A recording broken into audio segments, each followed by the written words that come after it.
오늘 우리에게 주시는 하나님의 말씀을 함께 찾아 읽어보겠습니다. 오늘 우리에게 주시는 하나님의 말씀은 사도행전 7장 54절에서 60절까지의 말씀입니다. 사도행전 7장 54절에서 60절까지의 말씀입니다. 제가 읽도록 하겠습니다. 그들은 이 말을 듣고 격분해서 스데반에게 이를 갈았다. 그런데 스데반이 성령이 충만하여 하늘을 쳐다보니 하나님의 영광이 보이고 예수께서 하나님의 오른쪽에 서 계신 것이 보였다. 그래서 그는 보십시오, 하늘이 열려 있고 하나님의 오른쪽에 인자가 서 계신 것이 보입니다 하고 말하였다. 사람들은 귀를 막고 큰 소리를 지르고서 일제히 스데반에게 달려들어 그를 성 밖으로 끌어내서 돌로 쳤다.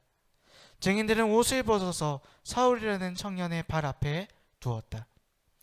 사람들이 스데반을 돌로 칠 때에 스데반은 주 예수님, 내 영혼을 받아 주십시오 하고 부르짖었다. 그리고 무릎을 꿇고서 큰 소리로 주님, 이 죄를 저 사람들에게 돌리지 마십시오 하고 외쳤다. 이 말을 하고 스데반은 잠들었다. 아멘. 오늘도 우리 예수님을 사랑하시고 주인 삼으셔서 이 자리 가운데 또 각자의 자리에서 예배드리시는 여러분들에게 하나님의 은혜가 충만하게 임하기를 주님의 이름으로 축복합니다. 장마가 시작되었던 한 주간이었습니다. 여러분, 지난 한 주간도 잘 지내셨는지 모르겠습니다. 뉴스는 항상 우리의 마음을 심란하고 힘들게 만들죠. 새로운 국회가 열렸지만 여전히 서로 싸우고 있습니다. 아무런 일도 처리하지 못하는 그런 어리석은 모습을 보여주고 있습니다. 그리고 코로나는 계속해서 확진자가 다시 또 늘어나고 있습니다. 근데 더 안타까운 것은 언론에서 교회만 유난히 집중적으로 보도하고 있는 것 같아요. 그리고 사람들의 인식이 교회에 대해서 점점 지탄을 하고 비판을 하는, 근데 또 공교롭게도 교회에서 확진자가 계속 생겨나는, 우리의 마음을 무겁게 하는 그러한 한 주간을 우리가 보냈습니다. 많은 사람들이 지쳐가고 있고 불안해하고 있고 답답한 마음과 어려운 마음으로 이 시대를 살아가고 있습니다. 우리 그리스도인들이 더욱 어렵고 무거운 마음일지 모르겠지만 그럼에도 불구하고 우리는 소망을 잃지 않기를 주님의 이름으로 축복합니다. 왜냐하면 우리의 소망은요, 이 세상이 빼앗지 못하는 것이기 때문입니다. 우리의 소망은 무엇입니까? 바로 예수 그리스도, 그분의 십자가, 바로 하나님의 나라가 우리의 소망인 줄로 믿습니다. 시편 55편 22절 말씀을 함께 읽어보겠습니다. 너희의 짐을 주님께 맡겨라. 주님이 너희를 붙들어 주실 것이니 주님은 의로운 사람이 망하도록 영영 그대로 버려두지 않으실 것이다. 아멘. 오늘 여러분, 이 말씀을 붙잡고 소망을 잃지 마시는 여러분들 되셨으면 좋겠습니다. 먼저 혼란하고 힘든 한 주간을 살다가 이 자리에 나오신 여러분들에게 하나님의 위로가 있기를 축복합니다. 또 위로를 통해 우리의 소망을 점검하시는 여러분들이 되셨으면 좋겠습니다. 오직 우리의 소망이 하나님께 있기를 주님의 이름으로 축원합니다. 그래서 혼란스럽고 고단한 이 세상 가운데 언제나 평안함으로 살아가시기를 주님의 이름으로 부탁드립니다. 오늘 말씀의 제목을 함께 읽어보겠습니다. 오늘 말씀의 제목 함께 있습니다. 시작. 성령이여, 오늘 우리가 성도로 살 수 있도록. 저는 이 제목을 지을 때 참 간절한 마음으로 이 제목을 한번 정해 보았습니다. 5월 마지막 주부터 우리는 성령님에 대해서 함께 말씀을 나누었습니다. 그래서 성령님은 어떤 분이실까? 또 그 성령님이 오늘 내 삶에 왜 필요하실까? 또 그분과 함께하는 삶은 어떠한 삶일까? 그분이 우리에게 역사하심을 통하여서 우리에게 바라시는 것은 또 무엇일까? 또 우리가 그분을 잃어버릴 때는 언제일까? 이러한 주제들을 가지고 우리가 함께 말씀을 나누어 보았습니다. 그동안 우리 한국 교회는 성령에 대해서 단편적으로 또 심지어 왜곡적으로 가르친 부분들이 참 많이 있습니다. 성령님에 대해서 은사만 너무 집중한 적이 있었어요. 방언, 예언, 신유 이런 것들만 집중했던 시대가 있었습니다. 또 때로는요, 성령님 무슨 에너지처럼 생각할 때도 있었어요. 어떤 기운이 오고 어떤 뜨거운 느낌이 오고, 성령님을 그렇게만 가르친 적도 있습니다. 또는 성령님이 무슨 마술 램프의 지니처럼 신기한 일을 일으키시는 분이 성령님이라고 가르쳤던 적도 있습니다. 그러나 이제는요, 우리가 성령님에 대한 바른 이해가 있어야 되고요, 성령님을 우리가 더욱더 가까이 모시며 함께하는 그런 삶을 살아야 할 줄로 믿습니다. 왜냐하면 이젠 성령님이 없이는 우리의 신앙을 지키기 힘든 시대가 시작되었기 때문입니다. 그냥 아무 생각 없이 사람들이 좋아서 교회 나오는 시대는 이제 지났다는 거예요. 정말 예수 그리스도의 십자가가 살아있고 성령님이 내 마음 가운데 함께 계시지 않으면 이제는 신앙생활하기 어려운 시대가 되었다는 것입니다. 우리가 5월 마지막 주부터 나눴던 말씀들을 기초로 성령님을 더욱더 간절히 구하시고 그분과 동행하시고 그분이 주시는 능력으로 사시는 저와 여러분들이 되셨으면 좋겠습니다. 오늘 본문에 나와 있는 스데반 집사님을 통해 성령님과 동행하는 삶의 실제에 대해서 우리가 함께 나누어 보도록 하겠습니다. 우리 스데반 집사님 너무나 잘 알고 계시죠? 그는 사도행전 6장 7장에만 2장밖에 나오지 않는 아주 장수로 보면 적은 영향력의 사람처럼 보입니다. 그러나 그 사람의 삶은 예수님을 믿는 또 마지막 때를 사는 자들이 어떻게 살아야 될지를 보여주는 표본과 같은 그런 인생을 사셨던 분입니다. 이 스데반 집사님은요, 점차 규모가 커져가는 초대교회에서 집사로 세움받은 사람이었습니다. 여기서 말하는 집사는 오늘날 장로 혹은 목사급에 해당되는 그러한 직책을 말합니다. 사도들은 말씀을 준비해야 했어요. 그래서 교회의 사무적인 일들을 돌보는 것이 역부족이었습니다. 그래서 이 스데반 집사님은 그러한 사도들을 대신해서 교회의 사무, 여러 가지 일들을 맡아보는 그런 일들을 감당했다는 것이죠. 하지만 교회 일만 했던 것이 아니었습니다. 그는 또한 복음 전파를 하고요, 열심히 설교를 하고요, 밖에 나가서 믿지 않는 자들에게 하나님의 말씀을 증거했습니다. 그래서 성경은 이 스데반의 사역을 이렇게 우리에게 이야기하고 있습니다. 사도행전 6장 10절의 말씀 함께 읽어보겠습니다. 함께 있습니다. 시작. 스데반의 지혜와 성령으로 말함을 그들이 능히 당하지 못하여. 아멘. 스데반의 그 사역이 하나님의 지혜와 성령의 능력으로 함께 하셔서 어떤 사람도 감당하지 못하고 대적할 수가 없었다는 거예요. 너무나 확실한 충만한 그런 능력으로 하나님의 일을 감당했다는 것입니다. 그는 그렇게 성령님과 친밀하게 동행하고 성령 충만함으로 살았다는 것입니다. 자, 그러면 그의 삶 가운데 어떠한 모습이 나타났기에 그가 성령 충만한 삶을 살았던 것일까요? 오늘 세 가지를 가지고 우리가 함께 살펴보도록 하겠습니다. 그가 성령 충만했다는 첫 번째 증거는 바로 이것입니다. 그의 말과 행동에는 성령의 지혜와 담대함이 있었다는 것이죠. 스데반은 그가 전하는 말씀, 그가 예수님을 전하는 그 이야기들을 다른 사람들은 당해낼 수가 없었어요.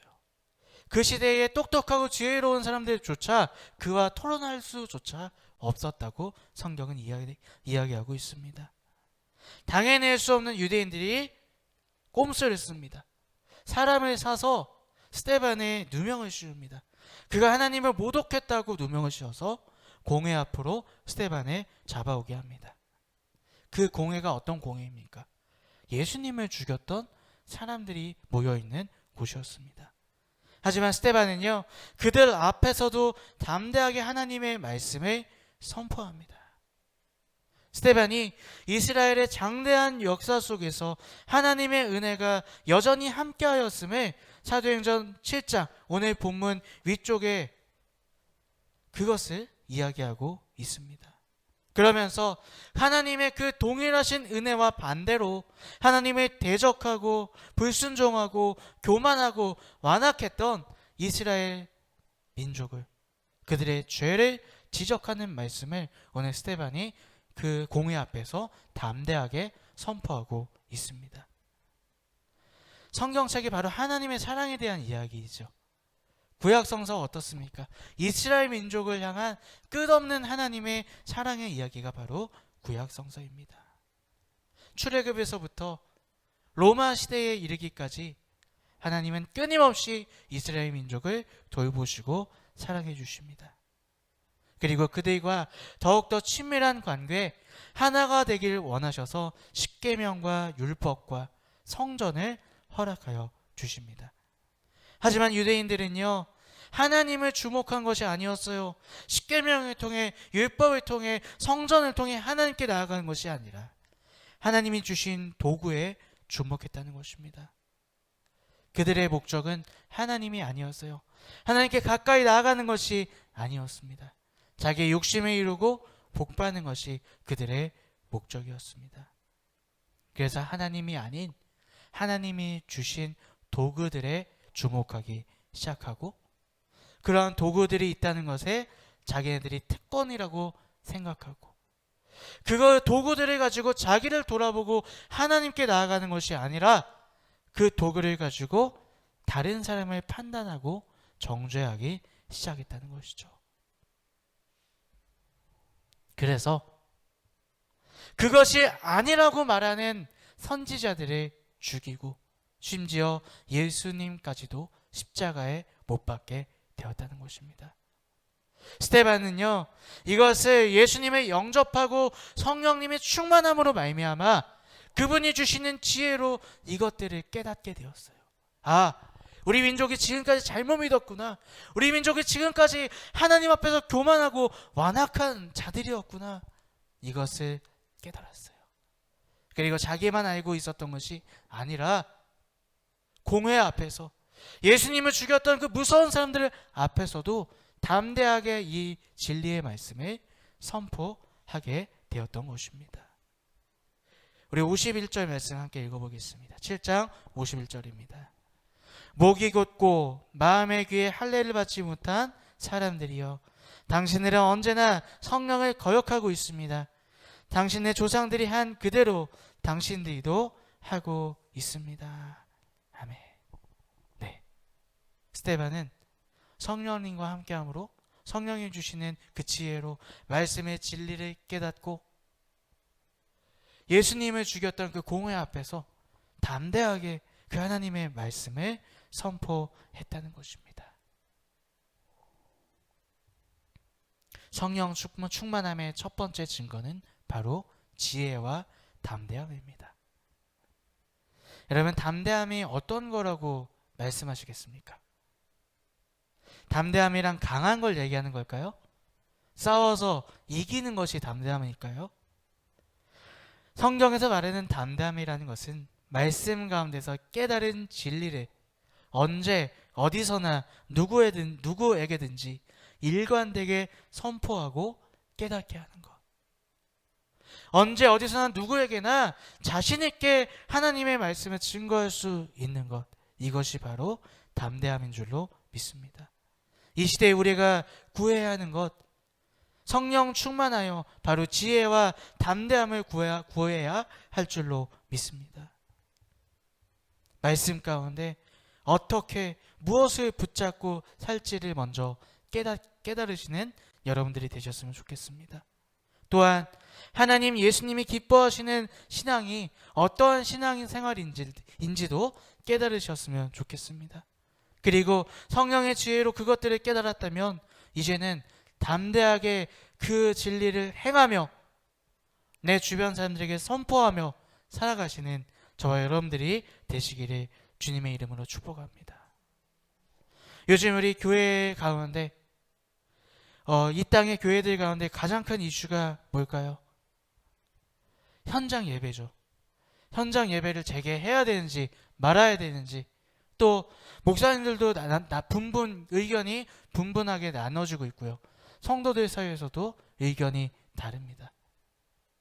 어떤 이들은요, 이거를 마치 믿음의 어떤 잣대로 보고 있어요. 현장 예배 나와야 믿음이 있고 안 나오면 믿음이 없다. 또 어떤 사람들은 너무 그것을 뭐라 그럴까요? 율법적으로 판단해서 안 된다, 이렇게 말하고 있습니다. 그러나 성전에 나오고 나오지 않는 것은 중요하지 않습니다. 마치 유대인들이 성전에서만 예배드려야 진짜다 라고 주장하는 거와 별반 다르지 않습니다. 그럼 나오지 않아도 된다는 소리일까요?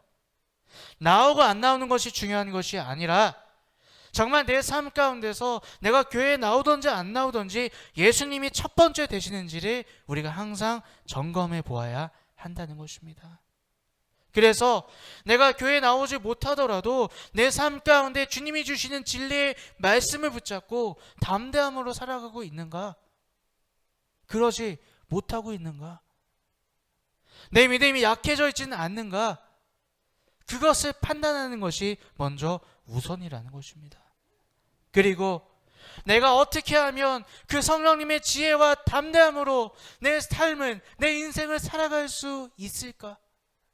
그 답을 찾는 것이 먼저라는 것입니다.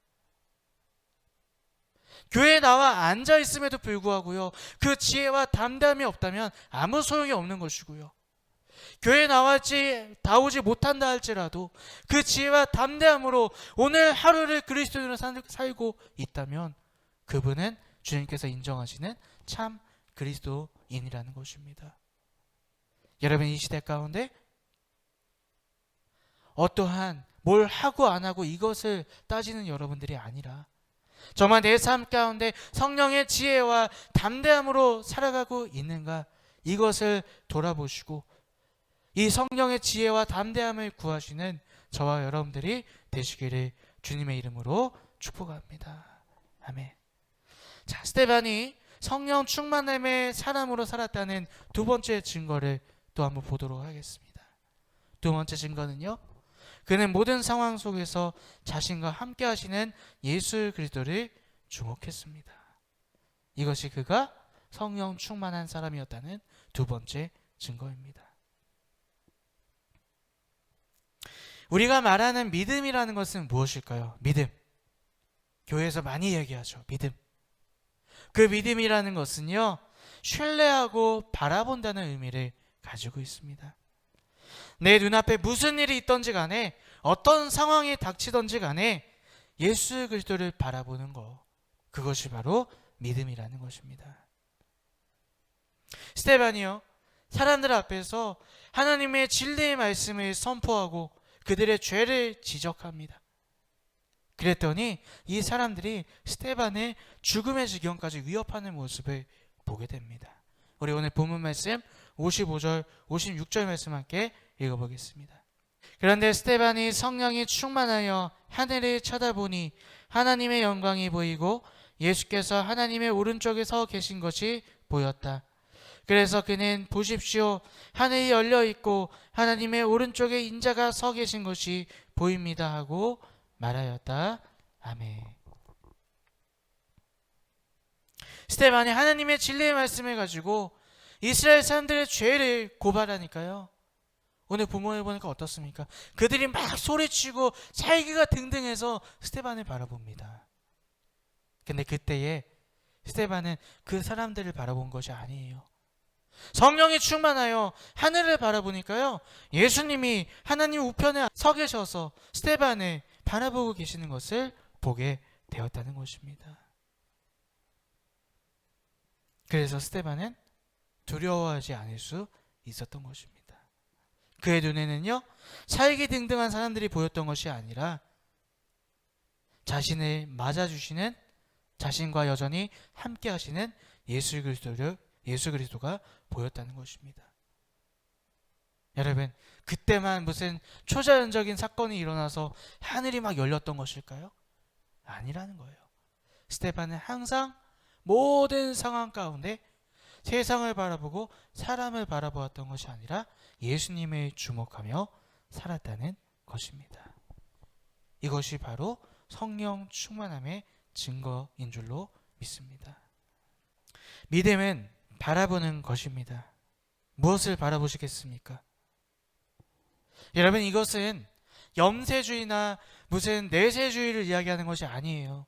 지금 어려우니까 그냥 우리 딴 데 봅시다. 다른 거 생각합시다. 우리 죽어서 갈 때 생각합시다. 그것이 아니라 하나님의 나라를 바라보지 못하고 예수님을 주목하지 못하면, 믿음으로 살지 못하면 절대 이 땅 가운데서도 성도로 살 수 없기에 우리는 이 시대 가운데 믿음으로 언제 어디서나 예수님을 바라보며 예수님을 신뢰하는 마음으로 살아가야 할 줄로 믿습니다. 그럴 때 스데반처럼 죽음 앞에서도 우리는 평안할 수 있을 줄로 믿습니다. 여러분, 오늘 인생 가운데 걱정이 많으시죠? 문제가 많으시죠? 예. 우리의 믿음을 그 믿음으로 예수님을 바라보는 그 신뢰함으로 사셔야 할 때인 줄로 믿습니다. 그 문제 가운데 그 상황, 그 사람을 바라보지 마시고요. 그 가운데 하늘에 계시는, 또 나와 함께 하시는 예수님을 바라보심으로 문제 가운데 평안하시고 문제 가운데 기뻐하시고 문제 가운데 감사하셔서 그 문제를 주님의 지혜로 이겨내시는 우리 모두가 되시기를 주님의 이름으로 축원합니다. 우리 마지막으로 스데반이 성령 충만한 그 증거 세 번째를 보도록 하겠습니다. 그는 자기를 돌로 쳐 죽이려는 사람들까지도 사랑한 사람이었습니다. 이것이 바로 스데반이 성령 충만한 증거 세 번째라는 것이죠. 스데반은 날선 검과 같이 하나님의 말씀을 단대히 선포하며 사람들의 마음을 찔리게 했습니다. 그러나 그러한 너무나 냉정하고 강력한 모습, 너무나 무서운 모습이 스데반의 모습이 다가 아니었다는 것이죠. 그러한 말씀을 듣고 자신을 죽이려고 하는 그 유대인들을 향해 기도를 드린 사람이, 그들에게 죄를 돌리지 말아달라고 그런 사랑의 기도를 드린 사람이 바로 스데반이었다는 것입니다. 여러분, 하나님의 말씀은 강력한 힘을 가지고 있습니다. 그래서 때로는요, 내가 예배 가운데 또 어떠한 목사님의 설교 가운데 또 성경을 읽다 보면요, 말씀을 읽는데 막 마음이 아파요. 찔려요. 막 불편해요. 때로는 막 화가 날 수도 있어요. 왜냐? 하나님의 말씀은 우리를 아주 낱낱이 신랄하게 우리의 죄를 지적하는 것이 바로 하나님의 진리의 말씀이기 때문입니다. 그런데 그 진리의 말씀 앞에서 두 가지 반응을 사람들은 보이게 됩니다. 예수님이 함께 계시는 자는요, 그 말씀에 찔려서 회개하게 돼요. 잠깐은 불편할 수 있어요. 잠깐은 아플 수 있어요. 하지만 그 말씀을 곰곰이 곱씹어 보며 자기의 잘못함을 뉘우치고 회개하고 주님 앞으로 나가게 돼요. 하지만 그 마음 가운데 자기가 있는 사람은요, 공격하게 됩니다. 그 말씀을 대적하게 됩니다. 오늘 유대인들이 바로 그러한 자들이죠. 그들은 마음에 몹시 찔렸어요. 그런데 그 마음 가운데 하나님이 아니라 자기가 있으니까요, 그 찔리는 것을 빨리 제거하고 싶어요. 그래서 스데반을 돌로 쳐 죽이려고 하고 있는 것이죠. 유대 율법에 보니까요, 하나님의 이름을 모욕한 자는 옷을 벗기고 먼저 어떻게 하냐면요, 높은 곳에서 던지라고 나와 있어요. 그래서 그 던진 자가 죽으면 그걸로 끝나는 건데, 죽지 않으면 마을 밖으로 끄지고 나가서 돌을 쳐 죽여라. 네, 그러한 유대인들의 풍습이 있다는 것이죠. 바로 그러한 풍습을 행하고 있는 거예요. 근데 스데반은 하나님의 이름 모욕하는 것이 아님에도 불구하고요, 유대인들은 스데반을 뒤집어 씌워서 죽이고 있다는 것입니다. 스데반은 그 상황 가운데 자기가 죽을 수도 있는 그 죽음의 직전 가운데서 하나님께 이러한 기도를 올려드립니다. 우리 60절 말씀 함께 읽어보겠습니다. 그리고 무릎을 꿇고서는 큰 소리로 주님, 이 죄를 저 사람에게 돌리지 마십시오 하고 외쳤다. 이 말을 하고 스데반은 잠들었다. 아멘. 여러분, 그가 정말로 바른 말을 하기 좋아하는 사람이었다면 이런 기도를 드릴 수 없었을 것입니다. 그리고 그가 형식적인 율법주의자였다면 결코 이런 기도를 드릴 수 없었을 것입니다. 그러나 그는 성령 충만한 사람으로 하나님의 사랑을 품은 자였기에 자기를 죽이려고 하는 돌멩이를 들고 던지는 그 사람들 앞에서 그들을 용서하고 사랑하는 기도를 드릴 수 있었던 것입니다. 여러분, 이 시대에 우리가 사랑을 간직해야 할 줄로 믿습니다. 사람의 사랑이 아니라요, 하나님의 사랑이 우리 마음 가운데 충만하게 있어야 할 줄로 믿습니다. 진짜 사랑은요, 남들이 먼저 알아요. 야, 저 사람 진짜 사랑이 많구나. 내가 잘해준다고, 내가 가식적으로 어떤 행동을 한다고 그게 사랑이 아니라 진짜 하나님의 사랑을 구하고 성령 충만한 가운데 그 사랑을 가질 때 사람들이 먼저 사랑이 많은 사람이다 우리를 인정하게 된다는 것입니다. 여러분, 이 시대가 옳고 그름을 판단하는 시대예요. 그죠? 겉으로 보면 되게 건강한 사회처럼 보여요. 정의를 외치고 잘못된 것을 고치고, 예, 나라가 잘 되는 것처럼 보여요. 하지만 그 속은요, 서로 정죄하고 서로 죽이고 서로 판단하는 사회라는 거예요. 사랑이 점점 메말라가는 사회라는 것입니다. 이제 점점 시대는요, 사랑이 사라지는 시대가 될 것입니다.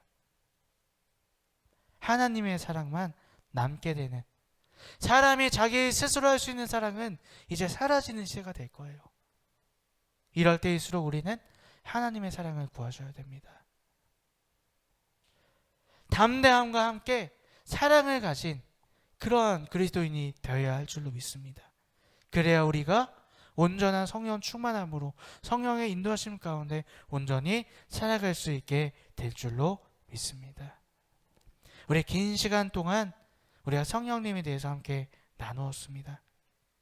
오늘 우리는 그분을 꼭 여러분의 마음 가운데 모시며 그분과 동행하며 사시기를 주님의 이름으로 축복합니다.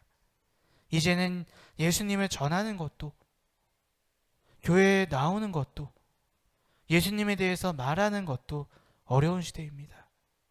이제 머지않아서 곧 예수님을 믿기 때문에 핍박받는 시대가 이제 곧 올 것입니다. 이제는 절대로 우리의 힘으로 우리의 신앙을 지킬 수 없게 될 것입니다. 그래서 우리는 성령 충만함을 구해야 합니다. 성령 충만함으로 지혜롭게 되고 담대하시기를 바랍니다. 성령 충만함으로 우리의 상황과 우리의 문제 앞에서 예수 그리스도를 주목하고 신뢰하시기를 바랍니다. 성령 충만함으로 나를 죽이려는 사람까지도 사랑하고 용서할 수 있는 저와 여러분들이 되시기를 바랍니다.